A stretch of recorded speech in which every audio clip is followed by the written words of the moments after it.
Hello students, आज का हमारा टॉपिक है revaluation of assets and reassessment of liabilities.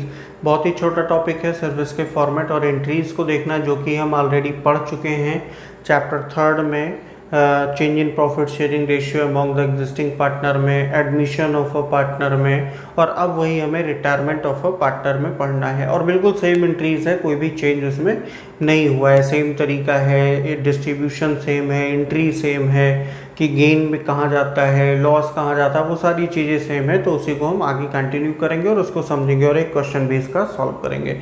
तो सबसे पहले देखिए कि revaluation of assets and reassessment of liabilities है क्या, कि जब भी फर्म का रिकॉन्स्टिट्यूशन होता है तो जो एसेट्स और लायबिलिटीज़ हैं उनमें भी राइट्स चेंज होते हैं, क्योंकि पार्टनर रिटायर हो गया तो उसका जितना राइट है, और अब जो एसेट्स हमें की वैल्यू फाइंड करेंगे उसके रिकॉन्स्टिट्यूशन के टाइम पे, जब वो रिटायर हो रहा है तो उस टाइम पे देखेंगे कि कितना गेन या लॉस हुआ और वो उसे मिलेगा।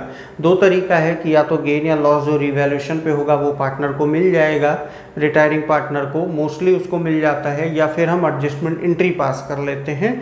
तो वो देखिए कैसे होगा यहाँ पे। सबसे पहले तो रिवैल्यूएशन अकाउंट, इसको profit and loss adjustment account भी बोलते हैं। ये साइड इसका डेबिट, इधर सारे लॉस आएंगे, कोई भी एसेट्स या लायबिलिटी पे लॉस होगा तो रिवैल्यूएशन के डेबिट में। ये इसका क्रेडिट साइड, अगर एसेट्स या लायबिलिटी पे कोई गेन होगा तो वो क्रेडिट साइड में आएगा। अब कब गेन होता है और कब लॉस होता है, तो गेन कब होगा, जब भी किसी एसेट्स की वैल्यू इंक्रीज हो जाए और लायबिलिटी की वैल्यू डिक्रीज हो तो गेन होता है। और कोई ऐसा अनरिकॉर्डेड एसेट्स है जो अभी तक रिकॉर्ड नहीं किया गया और अब उसे रिकॉर्ड करेंगे तो गेन होगा, रिवैल्यूएशन के क्रेडिट में आएगा by increase in the value of assets. तो जिस एसेट्स की वैल्यू इंक्रीज हुई है वो एसेट्स इंडिविजुअली लिखेंगे, ऐसा नहीं कि 3-4 एसेट्स की वैल्यू इंक्रीज हुई तो सबको एक साथ हम ऐड करके लिख लें। ऐड करके नहीं लिखना है, अलग अलग एसेट्स पे जितना जितना बढ़ा है, जितनी वैल्यू इंक्रीज हुई वो अलग अलग assets individually. Decrease in the value in the amount of liabilities, जिस जिस लायबिलिटी की वैल्यू डिक्रीज हुई वो सब लायबिलिटीज़ क्रेडिट में इंडिविजुअली लिखी जाएंगी। और बाय अनरिकॉर्डेड एसेट, अगर कोई अनरिकॉर्डेड एसेट हमने रिकॉर्ड कर लिया तो उसको भी हमें लिखना है क्रेडिट में। डेबिट में क्या आएगा, decrease in the value of assets, किसी भी एसेट्स की वैल्यू अगर डिक्रीज हो जाती है तो जिन एसेट्स की वैल्यू डिक्रीज हुई उसको डेबिट में लिखेंगे। By two increase in the amount of liabilities, जिस लायबिलिटी की अमाउंट इंक्रीज हो गई है उसे भी डेबिट में लिखेंगे। और कोई अनरिकॉर्डेड लायबिलिटी अगर हम रिकॉर्ड कर रहे हैं तो उसे भी डेबिट में लिखेंगे। अब मान लीजिए कि क्रेडिट साइड ज़्यादा है और डेबिट साइड कम है, यानी क्रेडिट का टोटल ज़्यादा है, डेबिट का टोटल कम है। तो क्रेडिट में क्या था, गेन, यानी गेन हमारे पास एक्सेस है, बैलेंसिंग फिगर तो डेबिट में आएगा क्योंकि दोनों साइड बराबर होना चाहिए। लेकिन ये है क्या, गेन, तो लिखेंगे क्या, to gain on revaluation transfer to partners capital account. All partner में डिस्ट्रीब्यूट होगा, चाहे वो रिटायरिंग पार्टनर हो चाहे रिमेनिंग पार्टनर हो, सब में डिस्ट्रीब्यूट होगा। तो हमने मान लिया कि 3 पार्टनर XYZ हैं, तो XYZ इनके ओल्ड रेशियो में इसे हम डिस्ट्रीब्यूट कर देंगे। अब एंट्री क्या होगी, देखिए एंट्री इंडिविजुअली बहुत पढ़ लिया कि increase in the value of assets है, तो एंट्री क्या होगी, by assets account debit to revaluation account. Decrease in the value of assets है तो रिवैल्यूएशन अकाउंट डेबिट टू जो है assets account. Increase in the amount of liability है तो revaluation account debit to liability. Decrease in the value of या amount of liability है तो liabilities account debit to revaluation account. Unrecorded assets को record किया तो unrecorded assets account debit to revaluation account. Unrecorded liability को record किया तो revaluation account debit to unrecorded liability account. तो ये तो अलग अलग टर्म हो गए, अलग अलग कंडीशन पे अलग अलग एंट्री इंडिविजुअली हमने कर दिया।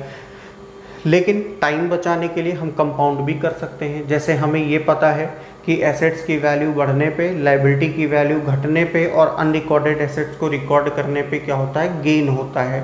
और जब गेन होगा तो रिवैल्यूएशन क्रेडिट होगा। तो ऐसे कंडीशन में for increase in the value of asset, decrease in the amount of liabilities and unrecorded assets की कंडीशन में गेन होता है तो रिवैल्यूएशन अकाउंट हो जाएगा क्रेडिट। और डेबिट क्या हो जाएगा, एसेट्स अकाउंट, जिस एसेट्स की वैल्यू बढ़ी है, लायबिलिटीज़ अकाउंट, जिन जिन लायबिलिटीज़ की वैल्यू कम हो गई है, और अनरिकॉर्डेड एसेट्स, जो अनरिकॉर्डेड एसेट्स था जिसको हमने रिकॉर्ड किया वो सब डेबिट, और रिवैल्यूएशन क्रेडिट। फिर लॉस की कंडीशन में कि जब एसेट्स की वैल्यू कम हो जाए, लाइबिलिटी की वैल्यू ज़्यादा हो जाए और कोई अनरिकॉर्डेड लाइबिलिटी रिकॉर्ड कर ले तो लॉस होता है, रिवैल्यूएशन डेबिट होगा। तो for decrease in the value of asset, increase in the amount of liabilities and unrecorded liabilities, तो क्या हो जाएगा, revaluation account debit to assets account to liabilities account to unrecorded liabilities account credit कर देंगे। अब दोनों में हम कंपेयर करेंगे, एक जगह हमें रिवैल्यूएशन क्रेडिट में मिला, एक जगह हमें रिवैल्यूएशन डेबिट में मिला, दोनों का डिफरेंस निकालेंगे और देखेंगे कौन सा ज़्यादा है।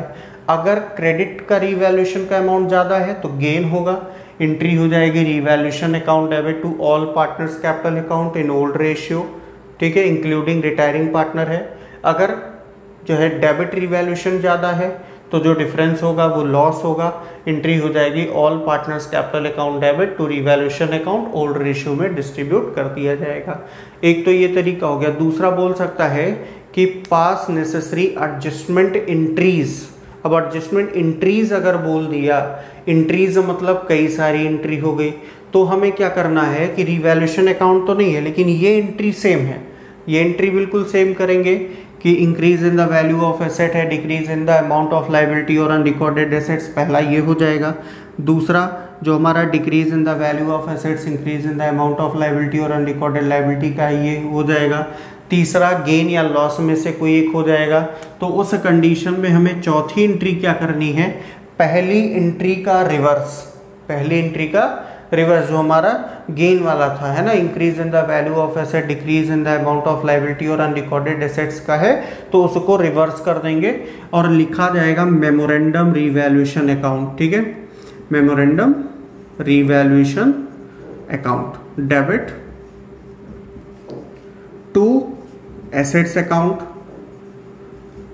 टू लाइबिलिटीज अकाउंट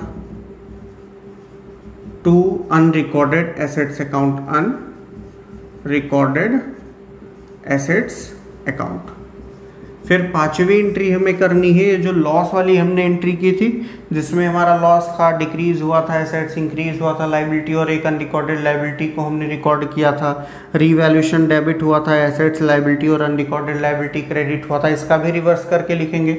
तो एंट्री क्या हो जाएगी, assets account debit, assets account debit, liabilities account debit, unrecorded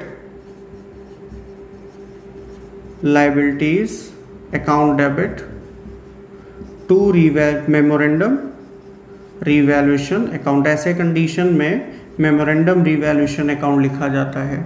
और छठी एंट्री क्या हो जाएगी, ये जो गेन या लॉस है इनमें से कोई एक एंट्री होगी, ठीक। तो अब वो कैसे निकलेगा, हमें निकालना है यहाँ पे मेमोरेंडम रिवैल्यूएशन को देख के।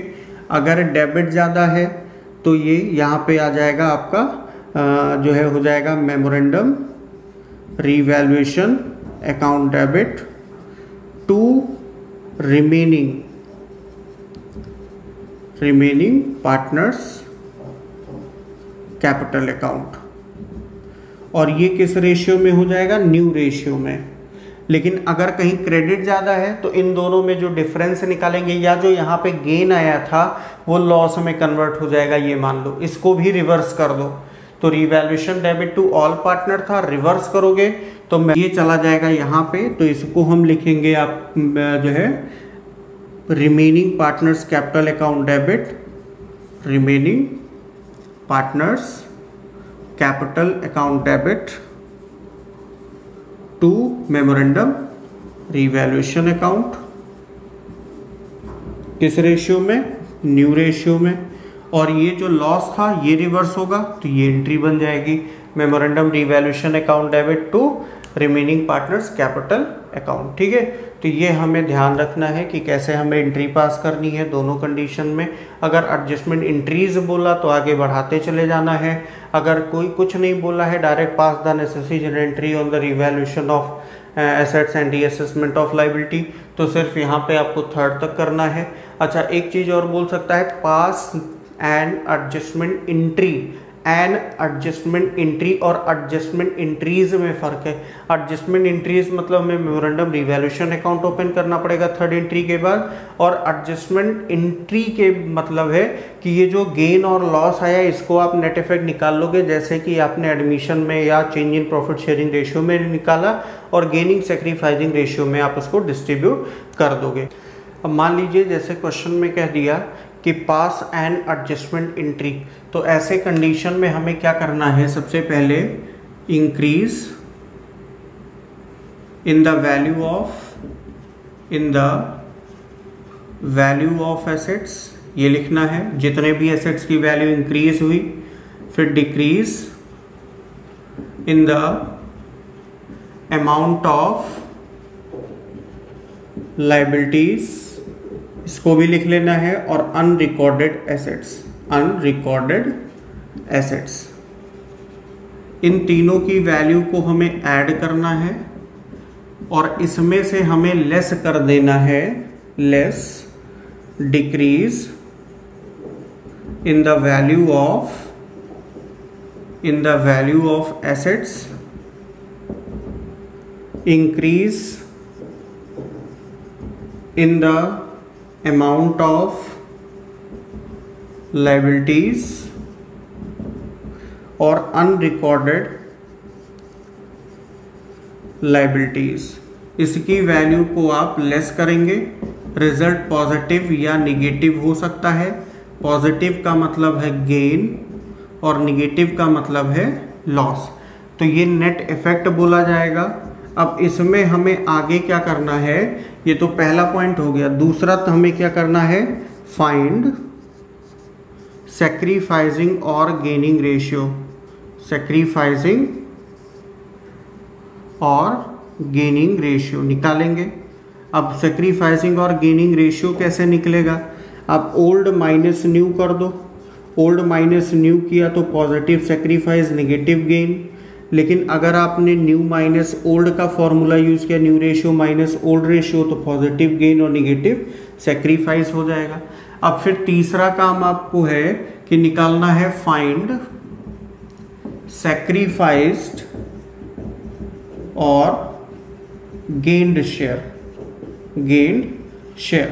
तो sacrificed share is equal to क्या हो जाएगा, sacrificed share is equal to net effect into sacrifice share, जितना सैक्रिफाइस शेयर किया है सैक्रिफाइसिंग रेशियो में, सैक्रिफाइसिंग गेनिंग रेशियो निकाला, तो जितना सैक्रिफाइस किया वो उससे मल्टीप्लाई करेंगे नेट इफेक्ट में, और गेन्ड शेयर में net effect into gain share, जितना शेयर गेन किया उससे मल्टीप्लाई कर देंगे। अब इसके बाद चौथा काम क्या है कि एंट्री पास करनी है। तो अगर रिजल्ट पॉजिटिव आया है, ठीक है, रिजल्ट क्या है, पॉजिटिव है, तो पॉजिटिव रिजल्ट की कंडीशन में एंट्री हो जाएगी gaining partners capital account debit, और जाहिर सी बात है कि सैक्रिफाइसिंग पार्टनर क्रेडिट होगा। सैक्रिफाइसिंग की जगह पे हम लिख सकते हैं रिटायरिंग पार्टनर, ठीक है, retiring partners, mostly retiring partner ही होगा। ऐसा भी हो सकता है कि जो रिमेनिंग पार्टनर है उनमें से भी कोई सेक्रीफाइस कर जाए, तो इसीलिए सेक्रीफाइसिंग भी लिख दिया, सेक्रीफाइसिंग पार्टनर्स कैपिटल अकाउंट और रिटायरिंग पार्टनर कैपिटल अकाउंट। लेकिन अगर निगेटिव है, अगर यही रिजल्ट क्या है, निगेटिव, तो इसी का उल्टा हो जाएगा, ठीक है, उल्टा क्या हो जाएगा, सेक्रीफाइसिंग या फिर retiring partner capital account debit हो जाएगा, retiring partners capital account debit हो जाएगा, और 2 हो जाएगा gaining partners capital account, gaining partners capital account. लेकिन ये एक बात ध्यान रखना, ये कब, जब एन एडजस्टमेंट एंट्री या सिंगल एडजस्टमेंट एंट्री बोला होगा तब ये होगा। लेकिन अगर आपको पास एडजस्टमेंट एंट्रीज बोल दिया तो आपको पहला, दूसरा, तीसरा, तो आपको पहले जैसे रिवैल्यूएशन के लिए एंट्री करते हैं वही होगा, फिर चौथा पहले का रिवर्स, पांचवा दूसरे का रिवर्स, छठा तीसरे का रिवर्स। लेकिन तीसरे का जब रिवर्स करेंगे यानी जो गेन या लॉस का रिवर्स जब हम करेंगे तो वहां पे ऑल पार्टनर की जगह पे रिमेनिंग पार्टनर हो जाएगा और ओल्ड रेशियो की जगह पे न्यू रेशियो हो जाएगा। तो इस बात को ध्यान रखिएगा। अब हम इसका एक क्वेश्चन सॉल्व करेंगे। बहुत सिंपल सा क्वेश्चन दिया है, ज़्यादा ये सब एडजस्टमेंट वगैरह इसमें नहीं है। क्वेश्चन देखिएगा, दिया है A B and C where partner sharing profits and losses in the ratio of 2:2:1. B decides to retire on 31st March 2018. On the date of his retirement, some of the assets and liabilities appeared in the books as follows. Creditor 70,000 का था, building 1 lakh rupees का था, plant and machinery 40,000 rupees का था, stock of raw materials ₹20,000, stock of finish goods ₹30,000 and debtor ₹20,000 rupees था। अब इसमें changes क्या हुआ? The following was agreed among the partners on his retirement. Building to be appreciated by 20%, building बढ़ेगा। Plant and machinery to be depreciated by 10%, घट गया। A provision of 5% on debtors to be created for doubtful डेब्ट, ये भी debtor क्या कर provision क्या करता है डेटर पे, डेटर को कम करता है, डेटर एसेट से घट गया। Stock of raw material to be valued at ₹18,000, तो रॉ मटेरियल पहले 20,000 का था, अब 18 है, घट गया। और फिनिश गुड्स 35,000 का हो गया, पहले 30,000 का था। An old computer previously written off was sold for ₹2,000 as scrap। एक पुराना कंप्यूटर था जो कि स्क्रैप हो गया था, बेकार हो गया था, उसको रिटर्न ऑफ कर दिया, ख़त्म कर दिया। अब वो 2,000 रुपये में बिक रहा है, तो उसकी वैल्यू जीरो से कितनी हो गई? 2,000, बड़ी है वैल्यू, फ़ायदा होगा। फर्म हैड टू पे ₹5,000 टू एड इंजर्ड एम्प्लॉई, किसी भी इंजर्ड एम्प्लॉई को पे कर रहा है तो कंपनसेशन दे रहा है, पहले से कोई वह कंपनसेशन के लिए रिजर्व नहीं है, मतलब नई लायबिलिटी का पेमेंट कर रहा है तो नुकसान होगा। Pass necessary journal entries to record the above adjustments and prepare the revaluation account. तो अब इसकी एंट्री कैसे करेंगे? तो सबसे पहला काम है कि हम देख लें कि किस पे गेन हुआ। तो गेन हो रहा है बिल्डिंग पे, क्योंकि बिल्डिंग बढ़ा है, और जब गेन होगा तो रिवैल्यूएशन होगा क्रेडिट, और जिस पे गेन हुआ वो सब होगा डेबिट। तो जैसे बिल्डिंग पे गेन हुआ है तो बिल्डिंग अकाउंट हो जाएगा डेबिट, बिल्डिंग अकाउंट क्या हो गया? डेबिट। अब कितने का गेन हुआ है? बिल्डिंग बढ़ा है 20% और पहले से था 1 लाख रुपीज़, तो ये हो गया 20,000। फिर इसके बाद देखिए गेन किस पे हुआ है? स्टॉक ऑफ फिनिश गुड्स 35,000 का हो गया है, तो ये भी फायदा है, एसेट्स है। Stock of finished goods, finished goods account debit, इस पे भी 5,000 का फायदा हुआ। फिर ओल्ड कंप्यूटर है एक, उसकी भी वैल्यू बढ़ गई है, ठीक है।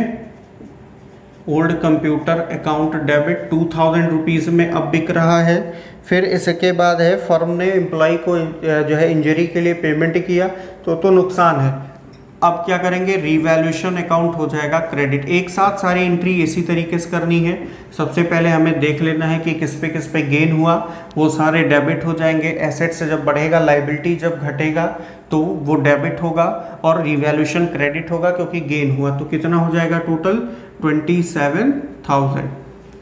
अब लॉस किस पे हुआ? लॉस में रीवैल्यूएशन डेबिट होता है, तो रीवैल्यूएशन अकाउंट कर देंगे डेबिट, रीवैल्यूएशन अकाउंट कर देंगे डेबिट। और लॉस किस पे हुआ? प्लांट एंड मशीनरी 10% कम हुआ है, तो टू प्लांट एंड मशीनरी जिस पे लॉस हुआ उसको हम क्रेडिट कर देंगे, प्लांट एंड मशीनरी अकाउंट।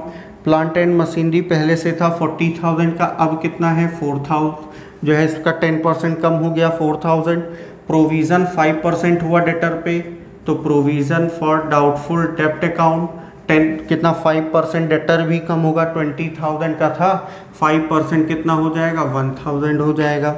इसके बाद दिया है इसने कि जो स्टॉक था रॉ मटेरियल का वो 18 हो गया, पहले 20,000 था, अब 18 हुआ, तो ये भी लॉस है, एसेट्स कम हुआ। Stock of raw materials account, तो ये 2,000 का लॉस हुआ। फिर इसके बाद इसने बोला कि फर्म ने इंजर्ड एम्प्लॉय को पे किया है, ठीक है, कंपनसेशन टू इंजर्ड एम्प्लॉय,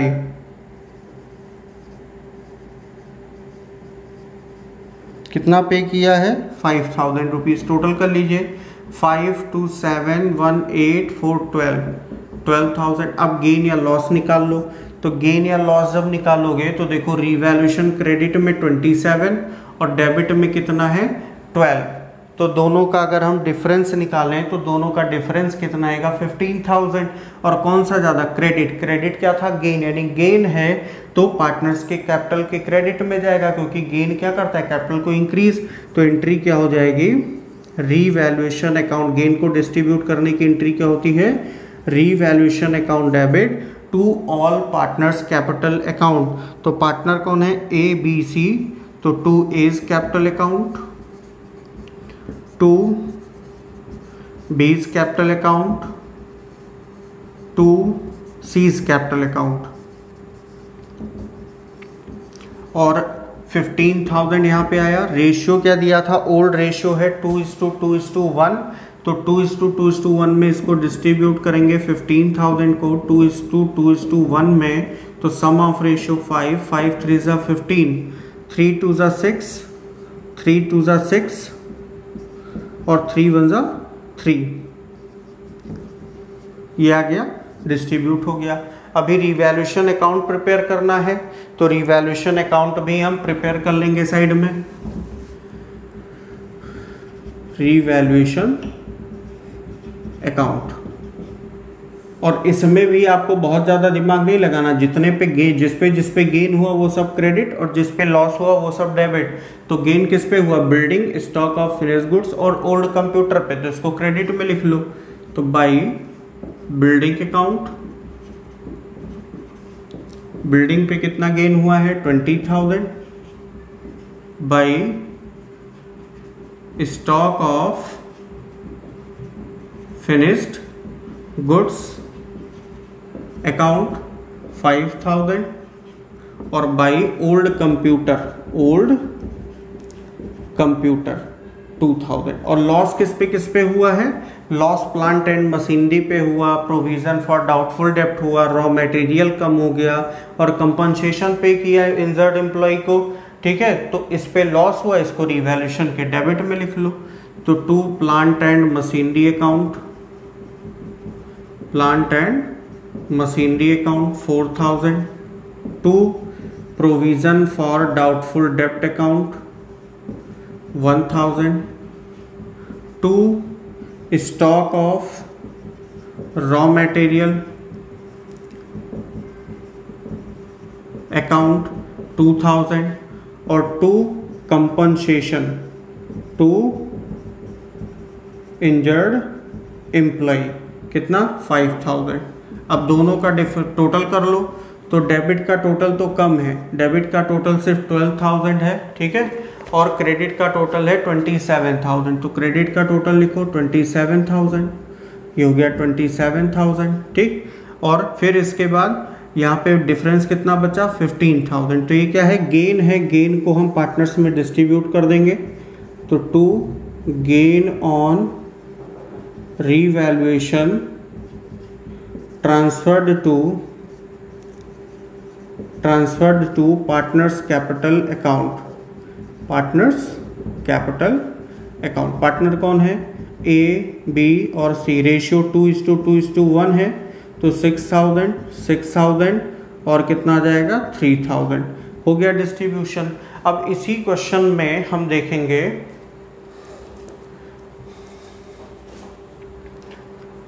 कि मान लो अगर दिया होता पास नेसेसरी एडजस्टमेंट एंट्री या दिया होता पास सिंगल एडजस्टमेंट एंट्री, तो हम क्या करते, या तो रफली जो है रिवैल्यूएशन अकाउंट बना लें, या तो जैसे बताया था कि गेन को ए प्लस करके उसमें से लेस कर दो जितने लॉस हैं।